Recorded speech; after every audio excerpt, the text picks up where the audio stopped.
This is Dr. Emer in Beverly Hills, and we are going to be injecting a product called Sculptra to one of my beautiful patients. And the reason we're doing this for her is she's amazing to the community. She helps patients with cancer, so we want to give back to her and give her some treatments and then show her results over the course of time. And so we're going to be doing a first Sculptra injection, which is poly-l-lactic acid, and that material, when injected into the skin, tells the body itself to produce collagen. The other thing that's good about this is it's very natural.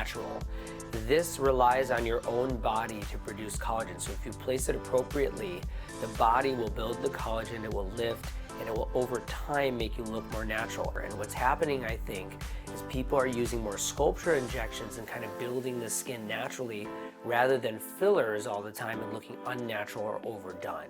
What's nice about this treatment is we can augment areas like the mid-face where she's starting to get a little sagging here, and then it makes her eyes look a little darker, look a little hollow, or lifting in the temple and brow very easily over time, and then it looks natural. And as she ages, she's actually aging backwards because the skin's improving over the course of that time. So you see how we sort of volumized and lifted here, filled out the lines here, gave you a little projection here, and lifted the brows here. And over time, what will happen is these will build and this will fill. And that's what we're gonna do. So this is the starting process. And the most important thing now is you don't even look like you're bruised. I think your cheekbones look great. But all you wanna do is just do light massaging for 5 minutes, and then we do that again twice a day for the next few days. That's it.